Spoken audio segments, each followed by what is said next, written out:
Bismillahirrahmanirrahim. Alhamdulillahirabbil alamin. Al-Fatihah ila ruh habibina wa syafi'ina sayyidina Rasulullah sallallahu alaihi wasallam wa alihi wa ashabihi wa azwajihi wa ikhwanihi minal anbiya wal mursalin. Thumma ila arwah masyayikhina khususan Abu Ya Sayyid Muhammad Halawi al-Maliki al-Hasani, Abu Ya Sayyid Ahmad Afal bin Abdullah bin Ahmad bin Hamid al-Kaf. ثم إلى مؤلف هذا الكتاب الإمام النبهاني والإمام عبد الله بن سعيد بن محمد عبادي اللهجي، وبمن له حق علينا أن الله يغفر لهم ويرحمهم ويعلي درجاتهم في الجنة وينفعنا بأسرارهم وأنوارهم وعلومهم وبركاتهم في الدين والدنيا والآخرة بسر الفاتحة. أعوذ بالله من الشيطان الرجيم. بسم الله الرحمن الرحيم. الحمد لله رب العالمين الرحمن الرحيم مالك يوم الدين. إياك نعبد وإياك نستعين. اهدنا الصراط المستقيم صراط الذين أنعمت عليهم غير المغضوب عليهم ولا الضالين. آمين. بسم الله الرحمن الرحيم. وبالسند المتصل إلى الإمام النبهاني والإمام النحوي رحمه الله تعالى ونفعنا به وبعلومه وبعلوم سائر الصالحين في الدارين آمين. قال رب اشرح لي صدري ويسر لي أمري واحلل عقدة من لساني يفقه قولي وسدد لساني واهد قلبي بجاه النبي والآل والصحب. قالوا سبحانك لا علم لنا إلا ما علمتنا إنك أنت العليم الحكيم. اللهم صل على سيدنا محمد الفاتح لما أغلق والخاتم لما سبق ناصر الحق بالحق والهادي إلى صراطك المستقيم وعلى آله حق قدره ومقداره العظيم. أما بعد. Coba kita cek biar halamannya gitu.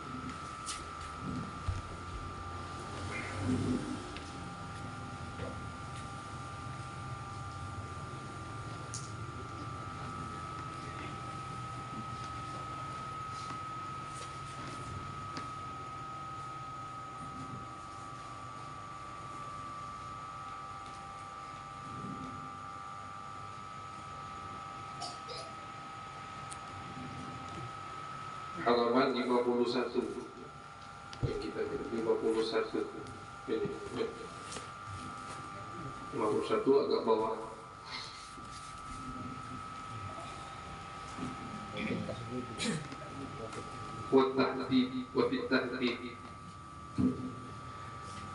Bismillahirrahmanirrahim. Qala al-muallif qala al-musannif والشارح رحمهم الله تعالى ونفعنا بهما وبعلومهما وبعلوم سائر الصالحين في الدارين آمين. إلى أن قال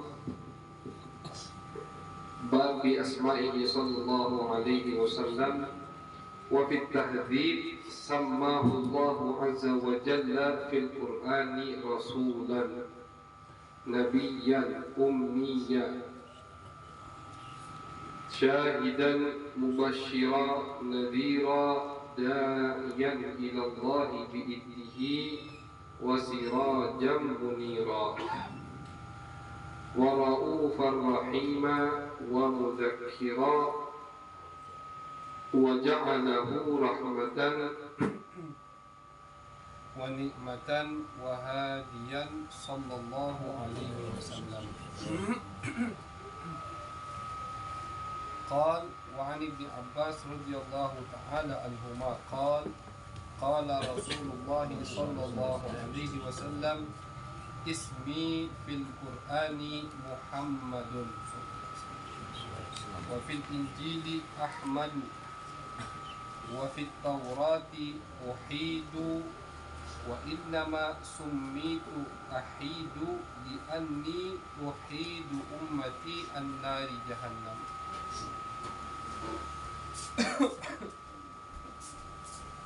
Bismillahirrahmanirrahim. Alhamdulillah.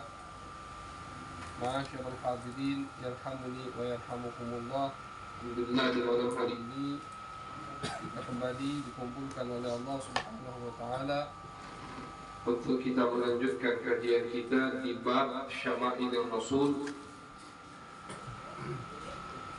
kumpulan hadis-hadis yang berkaitan dengan Nabi besar Muhammad sallallahu alaihi wasallam.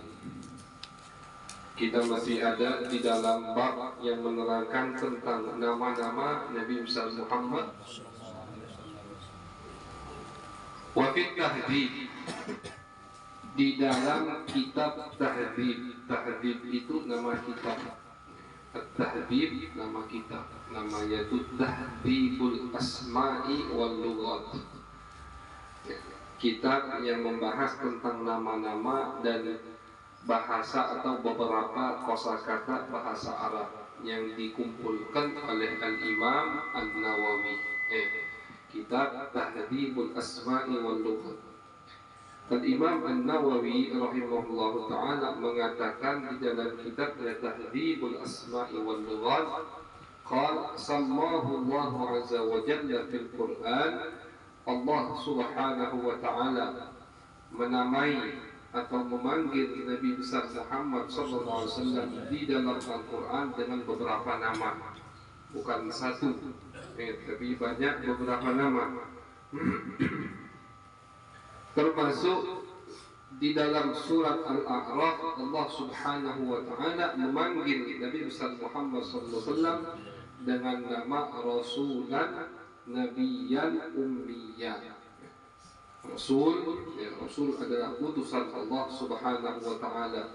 Nabiya, ya Nabi adalah orang yang dilantik oleh Allah subhanahu wa ta'ala. Beda sama Rasul. Kalau Rasul pasti Nabi, kalau Nabi belum tentu Rasul. Jadi tahapannya itu pertama kali dilantik dulu menjadi Nabi. Sudah dilantik menjadi Nabi, kalau dia diperintahkan untuk menyebarkan ajaran baru namanya Rasul. Jadi Nabi besar Muhammad SAW ketika dilantik pertama kali oleh Allah menjadi Nabi, itulah ayat yang berbunyi Iqra' bismi rabbikal ladzi khalaq, khalaqal insana min 'alaq, Iqra' wa rabbukal akram. Nah, itu ayat yang melantik Nabi menjadi Nabi, bukan menjadi Rasul.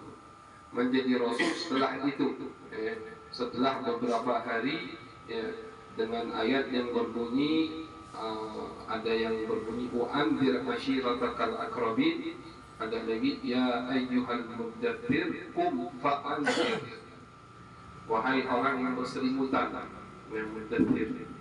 Karena Nabi itu ketika dilantik menjadi Nabi melihat malaikat Jibril, beliau ketakutan. Namanya tabi'ah manusia biasa, manusia melihat makhluk yang mempunyai 600 sayap, yang mana salah satu sayapnya itu bisa menutupi setengah muka bumi ini, pasti kaget, terkejut pasti. Itu Nabi turun dari Gua Hira ke gemeteran. Setelah dari situ beberapa hari sama Allah baru diturunkan ayat lagi, qum fa'anzir. Qum situ berdirilah, bangun, keluar, anzir, kasih kabar kepada kaummu bahwasanya ada yang namanya neraka untuk orang-orang yang tidak mau iman kepada Allah Subhanahu wa ta'ala. Baru jadi Rasul di situ. Di situ baru jadi Rasul.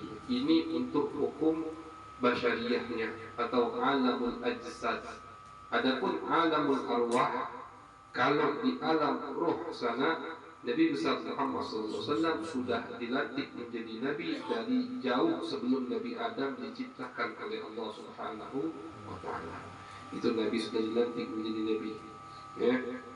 Maka dari itu seperti tadi yang kita sampaikan di Desa Sukarame, bahwasanya Al-Imam As-Subki itu mengatakan Nabi Muhammad SAW itu diutus untuk Nabi Adam sampai orang nanti hari kiamat, di akhir hari kiamat. Itu Nabi Muhammad diutus untuk mereka semua.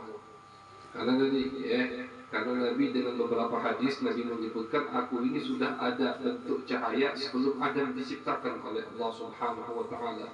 Terus juga Imam As-Subki berdalil dengan ayat yang berbunyi bahwasanya Allah mengambil sumpah setiap para nabi Ya, kalau umpama di zaman kalian ada Rasul yang aku utus, aku lahirkan, yaitu bernama Muhammad, kalian harus iman kepadanya. Nah, dari itu Al-Imam As-Subki mengatakan Nabi Muhammad SAW diutus berarti dari Nabi Adam untuk Nabi Adam sampai Nabi terakhir Nabi Isa, dan untuk umat sampai akhir zaman, sampai hari kiamat. Fi qawlihi ta'ala, bunyi yang Allah namakan Nabi dengan nama-nama tersebut, yaitu alladzina yattabi'una ar-rasulan nabiyyal ummiyya. Di ayat yang lain, fa'aminu billahi wa rasulihi an-nabiyyil ummiyyi. Jadi Rasul nama beliau, Nabi juga nama beliau al-ummi. Al-ummi itu juga nama Nabi. Apa arti ummi? Ummi itu alladzi la yaqra wa la yaktub. Ummi yang tidak bisa membaca dan tidak bisa menulis, itu arti ummiyun. Berarti Nabi tidak bisa membaca, tidak bisa menulis, tidak bisa. Nabi tidak bisa membaca dan tidak bisa menulis. Tapi tidak bisa membaca dan menulisnya Nabi itu mukjizat buat beliau. Suatu sifat yang mulia buat Nabi, tidak untuk kita. Kalau untuk kita tidak bisa membaca, tidak bisa menulis, berarti tidak pernah belajar. Ya, orang yang tidak pernah belajar, mau malas, itu kan tidak.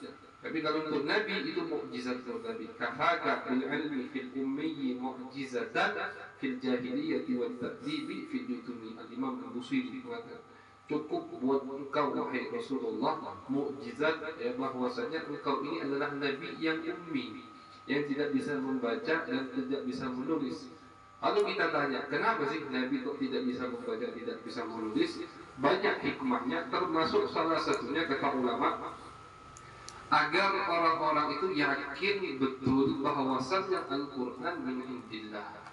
Quran itu 100% memang diturunkan oleh Allah Subhanahu wa Ta'ala, bukan karang-karangan Nabi Muhammad SAW. Gimana mau ngarang, baca saja tidak bisa, begitu. Gimana mau ngarang, nulis saja tidak bisa. Sedangkan di zaman Nabi itu orang lagi berlomba-lomba dalam sastra Arab, lagi berlomba-lomba dalam membuat khitabah, berlomba-lomba dalam membuat syair. Ya, inna minal bayani la sihra, kata Nabi. Inna minal bayan la sihra. Terkadang orang dengan pintarnya ngomong melebihi daripada sihir.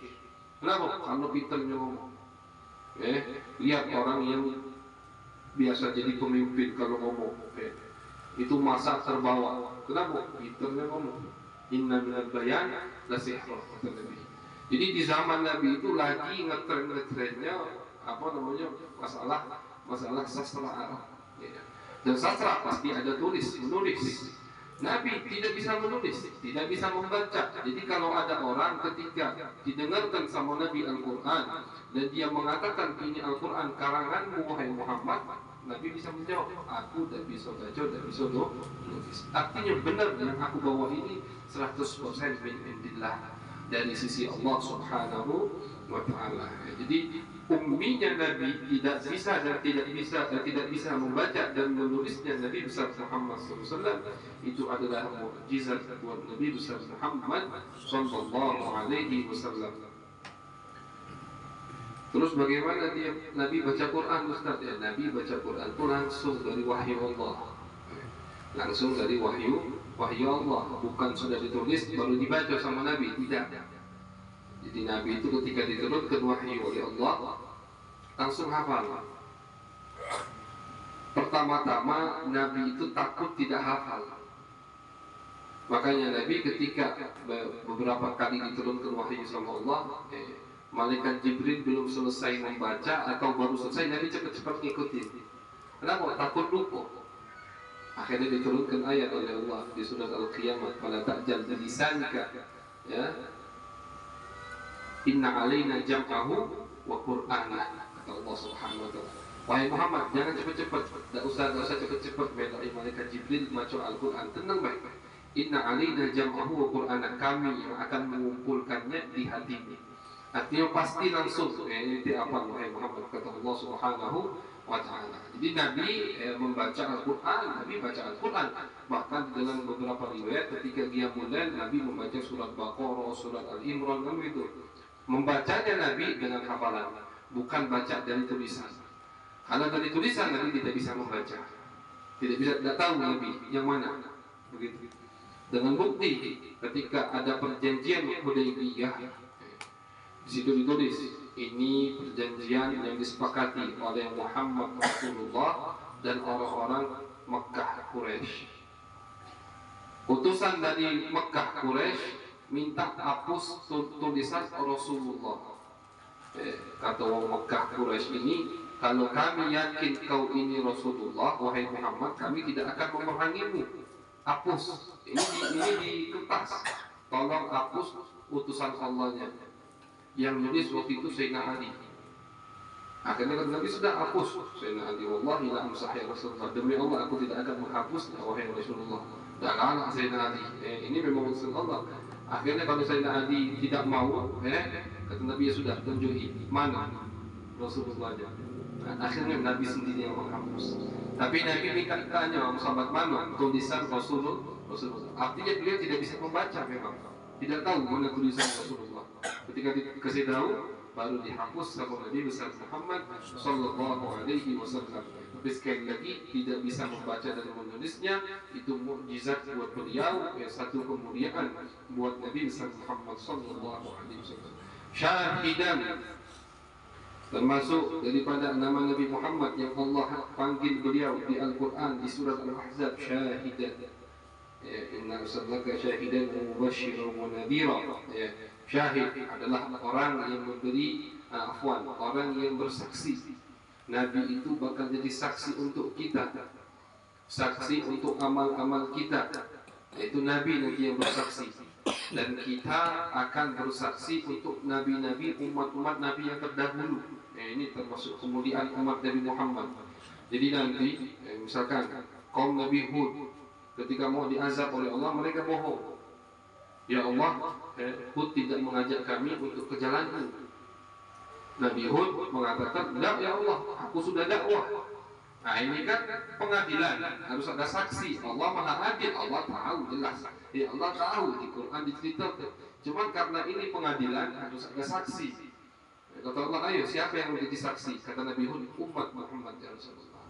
Yang jadi saksi, aku telah menyampaikan dakwahmu, umat Nabi Muhammad SAW. Dipanggil kita, bersaksi kami ya Allah, Nabi Hud telah menyampaikan dakwahnya. Dari mana? Kita kan tidak mengalami. Kata kita, kami dengar di Al-Quran ya Allah bahwasanya Nabi Hud telah berdakwah kepada kaumnya. Jadi saksi kita dipakai oleh Allah Subhanahu wa Ta'ala, dan itu semua berkat Nabi besar Muhammad Sallallahu Alaihi Wasallam. Mubassyira, termasuk nama Nabi adalah orang yang membawa kabar gembira. Kabar gembira untuk siapa? Untuk yang mau ikut patuh dengan ajaran-ajaran Nabi besar Muhammad Sallallahu Alaihi Wasallam. Nadhira, yang membawa ancaman, harus ada nadir. Ketika ada Bashir, ada Nadir. Itu sifat Nabi, tidak boleh dipisah. Ada yang membawa kabar gembira, ada yang membawa ancaman. Begitu. Cara berdakwah pun juga begitu. Kita berdakwah selain kita membawa kabar gembira, juga bawa ancaman. Ketika kita ngajak orang untuk sholat, perhatian, jangan melalaikan sholat. Kasih kabar gembira untuk orang yang istiqomah sholat. Sebutkan banyak fadilah-fadilah, banyak pahala yang Allah siapkan untuk orang yang mau sholat, yang tidak melalaikan sholat. Tapi jangan lupa, sebutkan juga ancaman untuk orang yang tidak mau sholat. Jadi ini harus sepasang istilahnya. Tidak bisa dipisahkan. Bashir, Nadir, kabar gembira dan ancaman dari Allah Subhanahu wa Ta'ala. Jadi itulah karena manusia begitu. Kadang ada manusia yang cukup dengan kabar gembira. Kata Al-Imam, termasuk kalau tidak salah Ibn Atha'illah, beliau mengatakan, ya Allah, berilah aku ini khauf muz'id wa syauq muqliq. Apa itu khauf muz'id? Rasa takut yang mencegahku untuk melakukan maksiat-maksiat kepada Allah. Khauf muz'id. Terkadang jiwa kita ini butuh dengan namanya ancaman. Butuh kadang. Kalau cuma dengar kabar gembira yang senang-senang baik, kadang kita lalai. Kadang kita akhirnya santai. Tapi kalau mendengar ancaman, oh ada namanya neraka, oh ada namanya mizan, oh ada namanya jembatan, ada namanya jahanam, begitu. Tapi terkadang juga jangan ditakut-takuti, butuh dengan syauqun muqlik, rasa rindu. Bagaimana kita dapat rasa rindu itu? Kalau kita mendengar kabar-kabar gembira apa yang Allah siapkan untuk kita di surga sana. Butuh. Jadi dua ini sudah dipisah, dan itulah sistem dakwah Nabi Muhammad Sallallahu Alaihi Wasallam di segala amal ibadah. Maka dari itu ada ulama yang mengarang kita. Disebut dengan at-targhib wa tarhib. Apa at-targhib wa tarhib itu? Dikumpulkan hadis-hadis Nabi besar Muhammad SAW. Misalkan hadis Nabi bab sedekah, dikumpulkan hadis Nabi menyebutkan fadilah, keutamaan atau pahala untuk orang yang bersedekah. Sebutkan urut ini bab sedekah, sebutkan 10 hadis misalkan. Itu namanya targhib. Raghaba yuraghibu targhiban. Menganjurkan kita, menyemangati kita untuk melakukan sedekah. Setelah 10 hadis, disambung 10 hadis setelahnya targhib. Raghaba yuraghibu targhiban, menakuti kita, ancaman untuk orang yang pelit tidak mau sedekah, misalnya begitu. Itu fan khusus atau karangan khusus, taklif khusus di dalam bidang hadis, namanya at-targhibu wa tarhib. Yang paling besar yang fakir ketahui kitab tersebut adalah karangan atau kumpulan daripada Al-Imam Al-Mundiri, kurang lebih 4 jilid kitabnya. Jadi misalkan sholat, apa saja pahala untuk orang sholat, ancaman untuk orang yang tidak mau sholat. Puasa, apa saja pahala untuk orang puasa, apa saja ancaman untuk orang yang tidak mau berpuasa. Zakat, haji, begitu seterusnya. Disebutkan fadilahnya, disebutkan ganjarannya, disebutkan pahalanya. Setelah itu disebutkan ancaman, disebutkan siksaan untuk orang yang tidak melakukannya. Jadi itu memang metode dakwah Nabi besar Muhammad SAW. Dan bisa dipisah. Cuman sekarang mungkin tidak semua orang, karena ini kan Nabi itu sempurna, 100% sempurna, al-insanul kamil, manusia yang paling sempurna. Dan beliau adalah musyarri, beliau adalah yang membawakan syariat. Semua harus digambarkan oleh Nabi. Beliau adalah uswah. Laqad kana lakum fi Rasulillahi uswatun hasanah. Kalau Nabi cuma basyir saja, terus yang nadir, yang mundir siapa? Mengikuti siapa? Kalau Nabi mundir saja, ancaman saja disebutkan sama Nabi. Kalau Nabi ceramah merengut, misalkan. Kalau Nabi ceramah bikin orang nangis aja. Kalau Nabi ceramah teriak aja. Terus nanti orang yang ceramahnya santai, yang senyumnya lebih banyak, mengikuti siapa? Nah, karena beliau ini sosok al-musyarri, beliau adalah al-muqtada, wal muhtada, beliau adalah uswah. Jadi harus nyangkut semuanya. Metode dakwah harus ada semua pada Nabi besar Muhammad SAW. Namun tidak harus pengikutnya, pewarisnya sama macam Nabi, tidak bisa. Oh, pewaris Nabi harus persis metodenya mengikuti semua cara Nabi.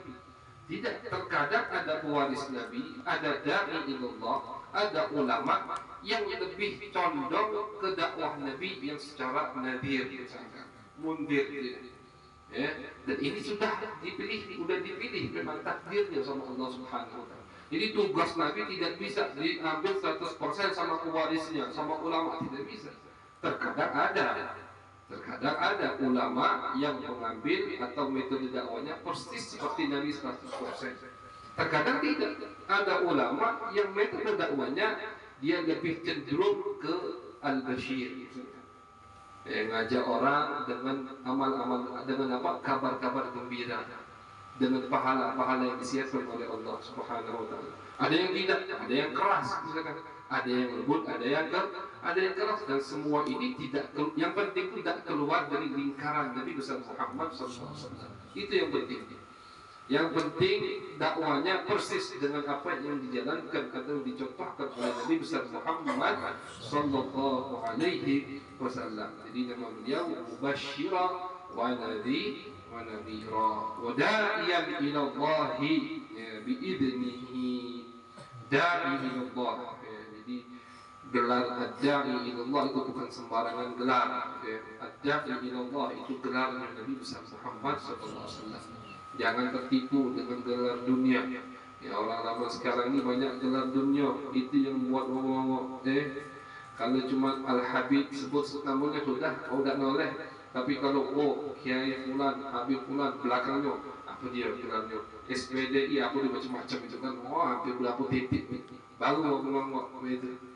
Lupa gelar yang mulia itu adalah gelar yang dipakai oleh Nabi besar Muhammad SAW. Ad-da'i ilallah, yang mengajak ke jalan Allah Subhanahu wa ta'ala. Itu gelar Nabi. Pertama kali yang digelar seperti itu adalah Nabi besar Muhammad SAW. Bi'idnihi, tapi disambung oleh Allah. Da'i ilallah, mengajak ke jalan Allah bi'idnihi, dengan izin Allah Subhanahu wa ta'ala. Jadi harus ada izin. Kalau Nabi saja, Nabi Muhammad SAW yang sempurna, yang tidak ada celahnya, manusia yang jauh dari kesalahan, jauh dari keteledoran, itu dakwahnya kata Allah masih bi'idnihi, harus izin Allah Subhanahu wa ta'ala. Kenapa? Karena kata ulama, li'anna ad-dukhul fi syai' min ghairi idnin muta'addir. Orang mau masuk ke satu tempat tanpa izin tidak bisa. Mau masuk rumah, tidak diizini yang punya rumah tidak bisa masuk. Begitu. Fa idza hasala al-iznu sahula wa tayassar. Kalau dapat izin, barulah gampang. Dari sini ulama, dari sini para guru itu tidak sembarangan mengizinkan muridnya untuk berdakwah di jalan Allah. Orang mau dakwah di jalan Allah, maksud dakwah di sini bukan hanya kita sekedar menasihati, tidak, memang mau udah istilahnya kelimpungannya dia untuk dakwah kepada Allah Subhanahu wa ta'ala. 100% dia masuk ke bidang dakwah itu harus ada izin. Kalau tidak ada izin dari guru, sudah. Ini bukan jadi doa ilal huda, bahkan jadi doa ila abwabin nar, karena juga banyak da'i bukan ilallah, ilan nar. Kata Nabi Muhammad SAW, aku melihat, pernah melihat di neraka itu ketika Nabi Isra Mi'raj, ada du'atun ala abwabi jahannam, kata Nabi. Du'atun ala abwabi jahannam, gelarnya da'i, tapi dia ada di pintu api neraka jahannam, kata Nabi besar Muhammad SAW. A'udzubillah. Kenapa ini? Karena belum dapat izin dari gurunya. Semua itu harus ada izin. Bukan baca materi bisa sudah dakwah ilallah. Kalau itu gampang, tinggal copy paste, tinggal pintar ngomong, tinggal ada lucunya dikit, ngelawaknya dikit, lakulah itu. Tapi izin, di mana izinnya? Sanadnya mana? Silsilahnya mana? Silsilah ilmiahnya, silsilah ruhaniyahnya, silsilah tariqahnya mana? Karena kita ini ketika dakwah ngajak orang ke Allah, tahu tak jalannya kita?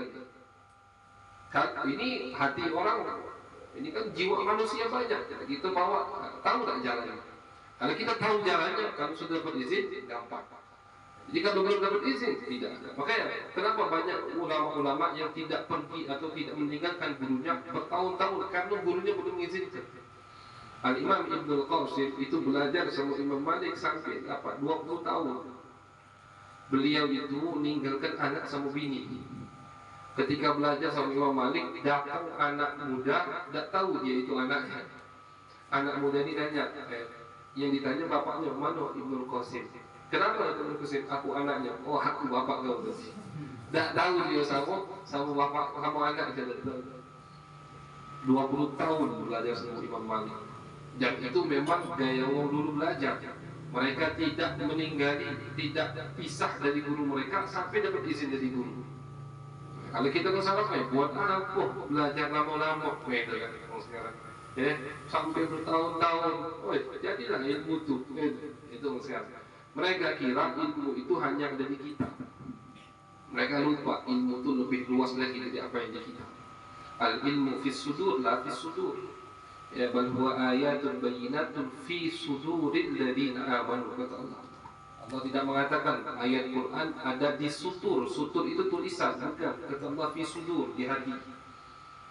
Inna Allah la yakbidul ilma intiza'an walakin yakbidul ilma bidhabbil ulama. Allah tidak mencabut ilmu tiba-tiba kitab yang kita beli ini hilang tulisannya, tidak. Tapi bagaimana Allah mencabut ilmu? Dengan ulama-ulama diangkat oleh Allah. Kalau terus bagaimana kok ilmu dicabut dengan matinya, meninggalnya ulama? Kitab banyak masih, kitab tafsir masih berjilid-jilid, sampai sekarang masih banyak yang ngarang kitab tafsir. Banyak kitab, iya, yang di kitab ada betul. Yang di hati ulama itu yang mahal. Itu yang dicabut oleh Allah Subhanahu wa ta'ala. Dari mana mereka dapat itu? Dari idnu syuyukh, dari izin guru. Ibn Athaillah mengatakan, ya man udzina lahu futihat ala abwabil qulub masami'u aw kama qala. Orang yang sudah dapat izin, ya omongannya itu akan didengar sama mustami'. Omongannya akan sampai ke hati. Tapi kalau orang yang belum dapat izin, ya, masuk kuping kanan, betul lagi di kuping kanan, tidak masuknya istilahnya. Bukan masuk kuping kiri, keluar kuping kiri, tidak. Mungkin ada apa? Nempel-nempel dikit, kecil itu tidak. Masuk kuping kanan, mental lagi langsung. Kenapa? Karena belum dapat izin dari guru. Ya, jadi Nabi saja ketika da'i ila Allah ada izin dari Allah Subhanahu wa ta'ala. Qul fa'andir. Itu kan perintah, izin dari Allah Subhanahu wa ta'ala. Dari situlah al-syekh, para guru itu tidak melepaskan muridnya kecuali dia melihat murid tersebut pantas sudah untuk berjalan atau untuk mengajak orang berjalan di jalan Allah Subhanahu wa ta'ala. Wasirajan munira, juga termasuk nama Nabi besar Muhammad sallallahu alaihi wasallam adalah sirajan munira. Siraj itu arti aslinya lampu, itu siraj. Ya, siraj lampu. Munira yang menerangi. Jadi lampu yang bersinar menerangi. Artinya ya Nabi Muhammad SAW menerangi jalan hidup kita. Ya, ini kata ulama baik hissiyan atau maknawiyah. Bagaimana hissi? Hissi itu kita merasa atau kita mungkin tidak sezaman. Ya. Sahabat itu merasa memang ketika ada Nabi di satu tempat itu terang. Tapi jangan kita bayangkan terangnya seperti lampu, tidak. Ya, lampu ini terang sakit kita lihat. Kalau Nabi tidak sakit kita melihatnya, ya, nikmat malah melihatnya. Sayyidina Anas bin Malik beliau mengatakan, indama dakhala an-nabiy wal Madinah, adha'at kullu syai', kata sahabat Anas. Ketika Nabi masuk hijrah ke kota Madinah, itu semua yang ada di kota Madinah jadi bersinar. Wa indama tufiya Nabi, tapi ketika Nabi meninggal kata sahabat al-zalamat kullu syai', cahaya yang tadinya ada tidak ada, hilang karena Nabi Muhammad meninggal. Maka yang dinamakan Al-Madinatul Munawwarah, Madinah yang bersinar. Walaupun sampai sekarang bersinar, cuman beda sinarnya ketika di zaman hidupnya Nabi besar Muhammad sallallahu alaihi wasallam. Sebagian orang ya, makanya kita guru kami itu Abu Said Ahmad sering dikatakan sama kita, banyak-banyak kalian itu mengucapkan alhamdulillah. Kenapa? Karena kalian ada di manhaj as-sahihah, di manhaj yang betul, manhaj yang lurus, manhaj cinta kepada Nabi besar Muhammad sallallahu alaihi wasallam. Bayangkan, ada beberapa kelompok itu tidak mau mengucapkan Madinah al-Munawwarah. Tidak mau dia mengucapkan Madinah kota yang disenari, yang terang, menderang berkat Nabi besar Muhammad SAW. Bid'ah kata dia. Madinah apa? Madinah an-Nabawiyah. Orang yang jauh dari Nabi Muhammad. Memang matanya melihat, tapi mata hatinya dibutakan oleh Allah, sehingga tidak bisa merasakan cahaya Nabi besar Muhammad sallallahu alaihi wasallam. Ini sahabat Anas jelas-jelasan ketika Nabi masuk Madinah hijrah, adha'at kullu syai', semua terang kata sahabat Anas. Ketika Nabi meninggal, adha'at kullu syai', semua jadi gelap kata sahabat Anas bin Malik. Jadi Nabi siraj, Nabi itu terang menerangi.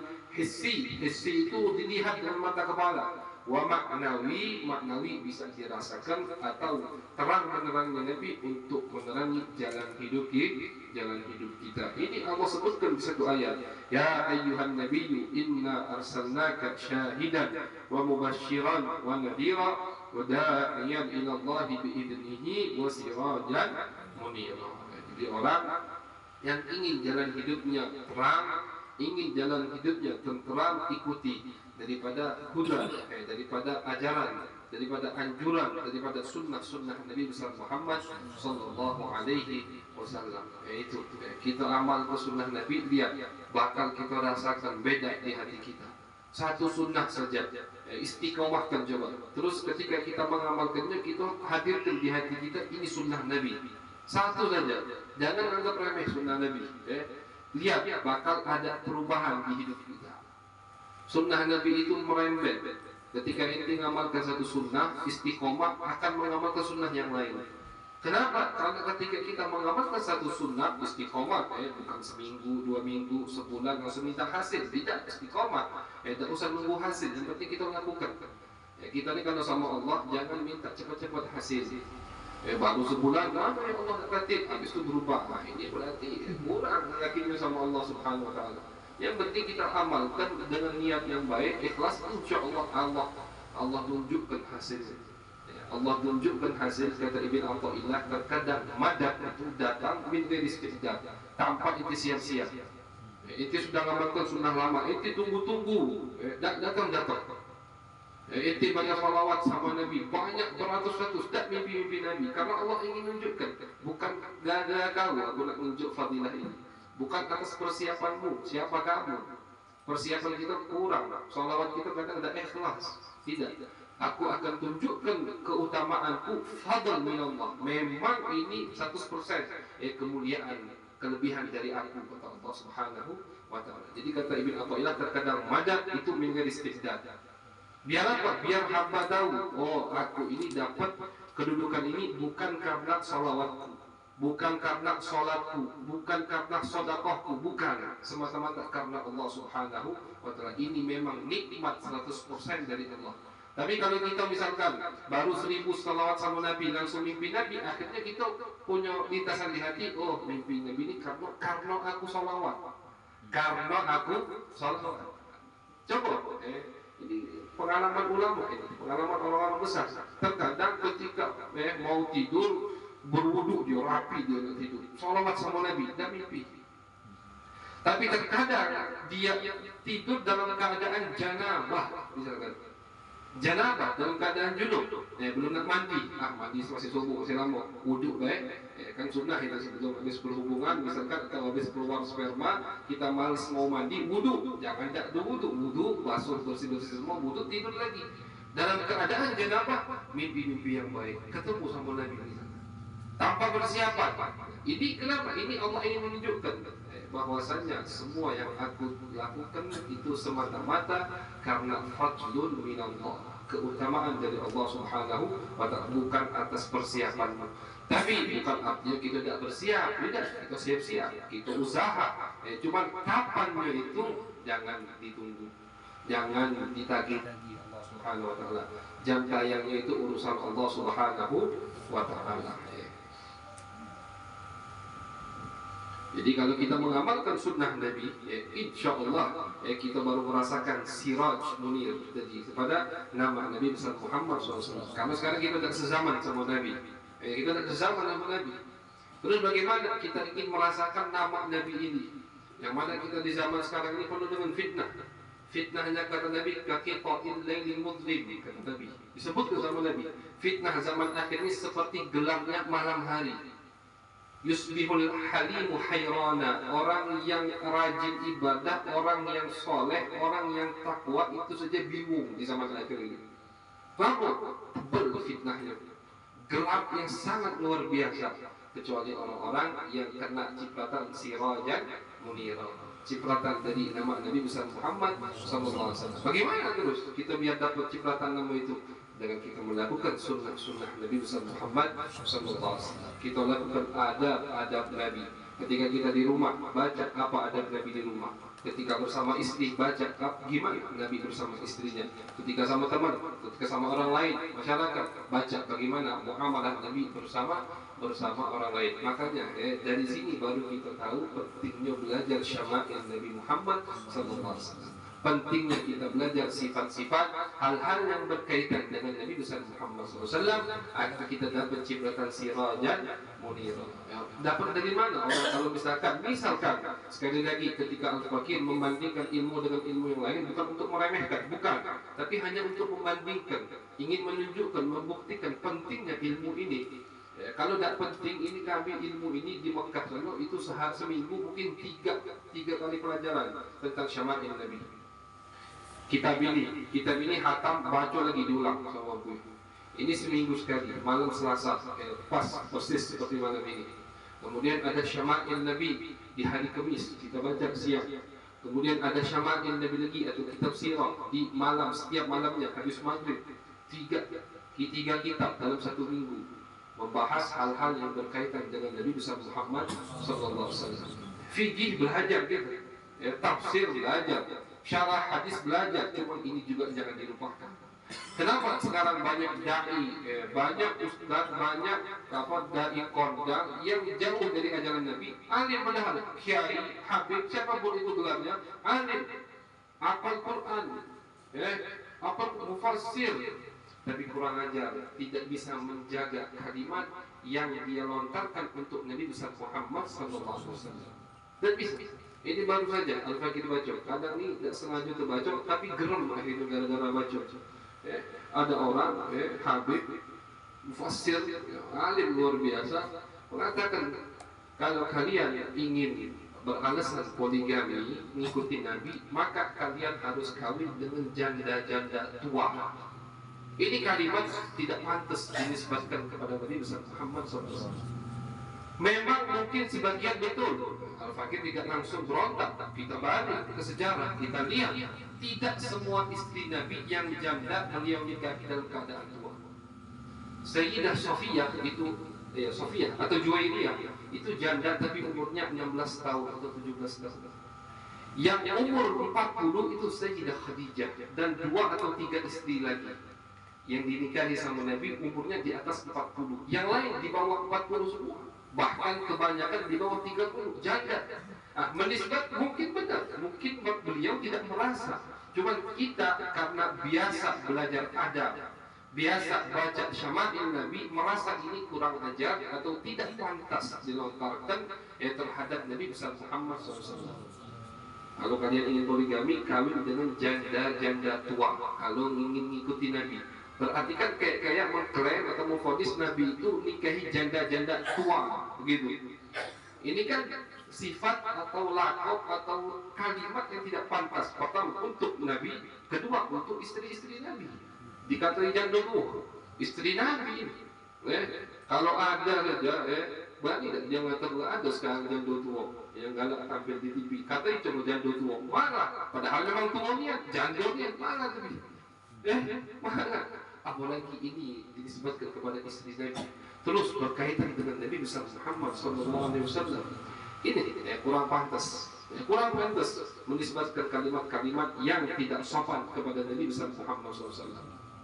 Ahli tafsir, hafal Quran, banyak hafal hadis, tapi kurang di bidang syama'il Nabi sallallahu alaihi wasallam. Maka dari itu, alhamdulillah kita diberi taufik oleh Allah Subhanahu wa taala untuk mengkaji bab ini. Kita pelajari bab ini. Bab lain kita pelajari fikih, kita pelajari bukti. Ya, di sekolah tadi majlis kita itu kitab fikih. Tapi di sini kita juga membuka kitab syama'il. Di Palembang banyak majlis kita tentang fikih, tapi juga banyak tentang syama'il, sifat-sifat Nabi besar Muhammad sallallahu alaihi wasallam. Biar sempurna kita insyaallah. Kita dipenuhi dengan ilmu, juga penuh mahabbatun Nabi sallallahu alaihi wasallam. Bagaimana kita mau cinta, kita mau ta'zim kalau kita tidak bisa mengenal siapa sih Nabi besar Muhammad sallallahu alaihi wasallam. Padahal walaupun kita usaha ingin mengenal Nabi 100% tidak bakal. Laisa yadri qadral habib siwa Allah, kata Imam Busiri. Tidak ada yang mengetahui kadar Nabi 100% kecuali Allah Subhanahu wa taala. Jadi ente mau belajar kitab ini 100 kali hatam, tidak akan sampai ke hakikat Nabi besar Muhammad sallallahu alaihi wasallam. Apalagi tidak belajar, apalagi tidak tahu, apalagi cuma kenal Nabi sebatas utusan Allah, sudah selesai. Nah, ini orang yang suka keluar dari omongannya kata-kata yang tidak pantas untuk Nabi besar Muhammad sallallahu alaihi wasallam. Na'udzubillah min dzalik. Ra'ufan rahimah juga termasuk nama Nabi besar Muhammad SAW adalah Ra'ufan, syadidar rahmah, orang yang penuh dengan rahmat, rahimah, orang yang penuh dengan kasih sayang. Ya, ini nama Allah namakan Nabi dan juga itu termasuk ismun min asma'illah. Ya, bil mu'minina ra'ufur rahim. Laqad kana lakum fi rasul laqad ja'akum rasulun min anfusikum azizun 'alaihi ma 'anittum harisun 'alaikum bil mu'minina. Itu Rauf Rahim itu termasuk sifat Allah. Jadi kata Imam Hasan bin Mufaddal, lam yajma'illahu li ahadin min anbiya'ihi ismaini min asma'ihi ta'ala illa lin nabiyyi sallallahu alaihi wasallam. Allah tidak pernah memberi nabi-nabi yang lain daripada namanya kecuali Nabi besar Muhammad SAW. Allah menyebutkan di surat Baqarah, innallaha bin-nasi la ra'ufur rahim. Innallah, ini Ra'uf Rahim di Baqarah, ini sifat untuk Allah. Di At-Taubah Allah sebutkan sifat untuk Nabi besar Muhammad SAW. Jadi disambung ke sama Allah. Sifat Nabi dengan sifat Allah Subhanahu wa ta'ala jelas ada bedanya, pasti Nabi makhluk. Allah Subhanahu wa ta'ala Al-Khaliq. Cuma walaupun beda disamakan sama Allah Subhanahu wa ta'ala. Di ayat yang lain Nabi Muhammad SAW dinisbatkan juga sama Allah dengan sifat yang sama dengan Al-Quran. Al-Quran kalamullah. Ketika Allah mengatakan wa innaka la'ala khuluqin azim, kata Allah, kau wahai Muhammad berada di akhlak yang paling mulia. Al-azim itu juga Allah sifatkan untuk Al-Quran. Di surat Al-Hijr Allah mengatakan walaqad atainaka sab'an minal mathani wal qur'anal azim. Sama-sama azim, sifat yang dinisbatkan oleh Allah Subhanahu wa ta'ala. Jadi kurang apa kelebihan Nabi kita ini. Jadi alhamdulillah itu sudah dijadikan umat Nabi besar Muhammad SAW. Namanya atau sifatnya disamakan dengan sifat Allah. Dua lagi, bukan sifat dua langsung sekaligus. Terus juga sifatnya disamakan dengan sifat Al-Quran Al-Azim. Akhlak yang paling mulia adalah akhlak Nabi besar Muhammad SAW. Wasammahu mudzakkira wa mudzakkira, juga nama Nabi adalah mudzakir, orang yang selalu mengingatkan. Fadzakir innama anta mudzakkir, Allah ingatkan mereka wahai Muhammad, sesungguhnya kamu itu adalah pengingat untuk mereka. Wa ja'alahu rahmatan, juga Allah jadikan Nabi besar Muhammad sebagai rahmat untuk alam semesta ini. Wa ma arsalnaka illa rahmatan lil alamin. Nabi Muhammad mengatakan innama ana rahmatun muhda, bu'ithu rahmatan muhda. Adalah rahmat yang dihadiahkan kepada kalian oleh Allah Subhanahu wa ta'ala. Aku rahmat, kata Nabi, dihadiahkan kepada kalian dari Allah Subhanahu wa ta'ala. Maka jangan heran kalau Nabi Musa saja ingin jadi umatnya Nabi. Jangan heran. Ini baru seberapa kita baca daripada kelebihan Nabi besar Muhammad. Nabi Musa itu kan setiap lihat atau mendengar faidah atau keutamaan di kitabnya, Nabi Musa doa, ya Allah, jadikanlah ini untukku dan umatku. Tidak, kata Allah, ini untuk Muhammad dan umatnya. Lewat lagi keutamaan yang lain, ya Allah, jadikan ini untukku dan umatku. Tidak, ini untuk Muhammad dan terus. Sampai Nabi Musa, ya Allah, kalau begitu jadikan aku umat Muhammad. Saking banyak mendengar keutamaan daripada Nabi kita, Nabi besar Muhammad Sallallahu Alaihi Wasallam. Jadi Nabi adalah rahmat buat kita. Baik masa hidupnya Nabi atau masa setelah meninggalnya Nabi besar Muhammad Sallallahu Alaihi Wasallam, dia adalah rahmat buat kita. Bahkan di dalam riwayat Nabi mengatakan, idza aradallahu rahmatan bi ummatin qabada nabiyyaha qablaha faja'alahu laha faratan wa salafat. Kalau Allah ingin memberikan rahmat kepada satu umat, maka Allah cabut dulu nabinya sebelum umat tersebut. Artinya ketika Nabi tadi dicabut nyawanya oleh Allah, ajaran ini masih terus jalan. Bukan dengan Nabi ini meninggal ajarannya selesai, tidak. Ini termasuk rahmat, kata Allah. Nabi Muhammad mengatakan di hadis yang lain, hayati khairul lakum wa mamati khairul lakum. Hidupku rahmat baik untuk kalian, kematianku juga rahmat dan kebaikan untuk kalian. Kalau hidupnya Nabi jelas baik. Terus kalau kematian Nabi baik dari mana?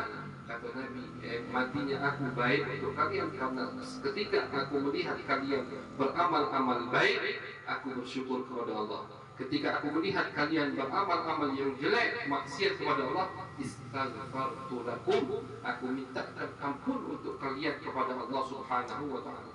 Jadi semua amal kita ini bakal dilihat sama Nabi. Jadi kira-kira kurang ajar tak kalau ada orang yang ngomong, oh ngapain tawassul ke Nabi? Nabi tak tahu amal kita.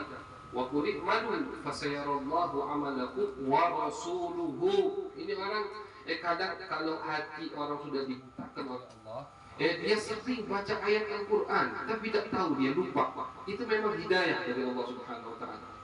Hafal dia Al-Quran bolak-balik lebih bagus dari kita hafalannya Al-Quran, tapi lupa dia dengan ayat ini. Di surat Taubah juz 11 Allah mengatakan, beramalah kata Allah. Kalian mau beramal baik, kalian mau beramal buruk, jelek, ini bukan Allah menyuruh tapi ancaman.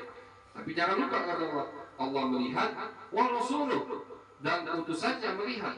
Dimaksud Rasul di sini adalah Nabi besar Muhammad SAW. Tu'radu alaihi amalukum, amal kalian itu akan disodorkan kepadaku, kata Nabi besar Muhammad.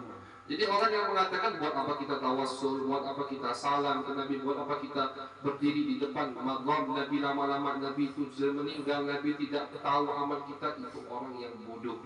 Ya, atau orang yang sudah dibutakan mata hatinya oleh Allah Subhanahu wa taala. Dia hafal satu hadis tapi lupa dengan hadis-hadis yang lain. Dia hafal satu dalil, lupa dengan dalil-dalil yang lain. Hafid syai'an wa ghabat anka asya'u. Itu sering diulang-ulang oleh Abu yang kau hafal satu dalil, satu masalah, tapi kau lupa, kau tidak tahu 1000 dalil, 1000 masalah yang lain. Cuma hafal singkok, itu yang dibahas. Itu yang dijadikan senjata. Lupa dia dengan senjata-senjata yang lain yang sudah disiapkan oleh ulama ahlu sunnah wal jamaah wa ni'matan wa hadiyah sallallahu alaihi wasallam. Nabi adalah nikmat yang besar dari Allah Subhanahu wa taala. Sahal bin Abdullah Al-Tustari mengatakan, wa in ta'uddu nikmatallahi la tuhsuha. Allah mengatakan, kalau kalian ingin menghitung nikmat Allah, maka kalian tidak akan bisa menghitung nikmat Allah. Apa nikmat tersebut? Kata Al-Imam Sahal, nikmat tersebut adalah Muhammad sallallahu alaihi wasallam. Nikmat yang tidak bisa dilupakan, tidak bisa kita hitung adalah Nabi besar Muhammad sallallahu alaihi wasallam. Kita 1 jam duduk ini saja tidak bisa menghitung. Sudah berapa nikmat yang kita bahas tentang Nabi besar Muhammad SAW. Apalagi kalau kita ingin menghitung seluruh nikmat yang berkaitan dengan Nabi besar Muhammad, mustahil kita bisa menghitung daripada sifat nikmat-nikmat Nabi besar Muhammad SAW. Wahadian, dan nama yang terakhir disebutkan oleh Imam An-Nawawi, Nabi Muhammad SAW adalah hadi, adalah da'i, yang mengajak kita, yang memberi hidayah. Innaka la tahdi man ahbabta. Itu kadang itu ayat termasuk yang galak diulang-ulangi sama mereka. Ayat Allah mengatakan innaka la tahdi man ahbabta. Kau wahai Muhammad tidak bisa memberi hidayah orang yang kau cintai. Itu rasanya pengen kita tabok dengan Quran yang setelahnya atau surat yang lain. Wa innaka la tahdi ila siratal mustaqim. Kan ada juga ayatnya itu. Dan wa innaka pakai inna di Allah. Kalau innaka la tahdi pakai innaka. Kalau wa innaka engkau wahai Muhammad, lam ditaukid sini untuk memastikan la tahdi, kau itu yang memberikan hidayah, yang memberikan petunjuk untuk di jalan Allah Subhanahu wa taala. Nah, kalau kau percaya ayat yang pertama, kenapa tidak percaya ayat yang kedua? Nah, kalau kau percaya ayat yang kedua, terus bagaimana? Berarti ini butuh namanya penggabungan dalil. Yang pertama Allah mengatakan innaka la tahdi man ahbabta, yakni maksudnya hidayah kamilah atau hidayah mutlaqah. Betul, memang hidayah itu ada di tangan Allah Subhanahu wa taala. Hidayah di tangan Allah, hati manusia ada di tangan Allah Subhanahu wa taala. Itu ayat yang pertama. Wa innaka la tahdi ila siratal mustaqim. Ayat yang kedua, engkau wahai Muhammad memberi hidayah, bisa jadi petunjuk jalan untuk di jalan Allah. Maksudnya Nabi adalah wasilah, Nabi adalah perantara untuk orang menjadi atau berada di jalan Allah Subhanahu wa ta'ala. Makanya tadi apal situ ayat, lupa dengan ayat yang lain. Padahal ini ayat dia baca juga. Cuma karena mata hatinya ditutup oleh Allah na'udzubillah, yang dia ingat, yang dia kendak yang cocok sama hawa nafsunya itu yang dia ingat, yang dia ulang-ulang. Ayat yang lain tidak dia ulang-ulang, tidak dia ingat. Na'udzubillah, thumma na'udzubillah. Maka dari itu sekali lagi banyak-banyak kita bersyukur, mengucapkan alhamdulillah itu sudah dijadikan umat Nabi Muhammad. Terus juga kita dijadikan daripada akidah Ahlus Sunnah wal Jamaah, sehingga pemikiran kita tetap murni bersih daripada pemikiran Nabi besar Muhammad sallallahu alaihi wasallam. Alhamdulillah.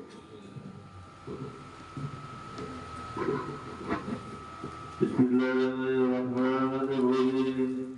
Ya Rabbana Rabbana bi annana Rabbana la Rabbana la Rabbana la